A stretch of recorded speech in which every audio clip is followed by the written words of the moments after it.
ಬೀಡ ಕೊನೆಯರ ಪಂಡದು ರಾಜಮಾರ್ಗನು ಈ ಮೇಯಿರ್ದು ಆಮೇಗೆ ಕಡಪನಗ ನಡತಿನ ಬೈಕ್ ಅಪಘಾತಡು 75 ವರ್ಷದ ಪ್ರಾಯದಾರುವರಿ ತೀರ್ಪೋಯಿನ ಘಟನೆ ಬುಧವಾರ ಮಧ್ಯಾಹ್ನ ಕೋಟೆಕಾರ್ ಜಂಕ್ಷನ್ ನಡೆದದು. ಸೋಮೇಶ್ವರ ನಿವಾಸಿ ಮೋಹನ್ ಹೊಳ್ಳ ಪನ್ಪಿನಾರೆ ಅಪಘಾತಡು ತೀರ್ಪೋಯಿನ ದುರ್ದೈವಿ ಪಂಡದು ತೆರೆದು ಬೈದನು.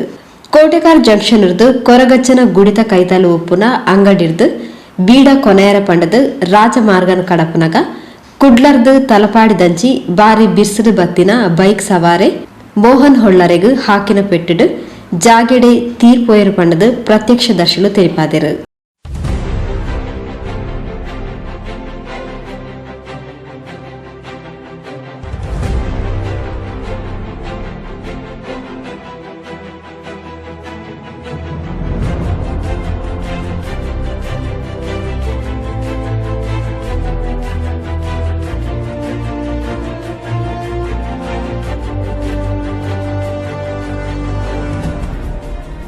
ಪ್ರಕರಣದ ಬಗೆಟ್ ಕುಡ್ಲ ಗ್ರಾಮಾಂತರ ಸಂಚಾರಿ ಪೊಲೀಸ್ ಠಾಣೆಡು ಕೇಸ್ ದಾಖಲಾತನು.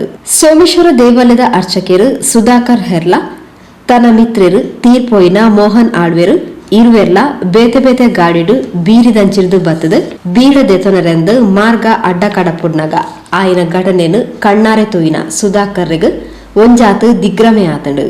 ಬೈಕ್ದ ನೋಂದಣಿ ಸಂಖ್ಯೆ KA 19H B6130 ಆದಿತ್ತದು. ಬೈಕ್ ಸವಾರಗ್ಲ ದಿಂಜ ಪೆಟ್ಟಾದಿತ್ತದು ಅಪಗನೆ ಆಸ್ಪತ್ರೆಗೆ ದಾಖಲ್ ಮಾಡ್ತಿದ್ದೇರು.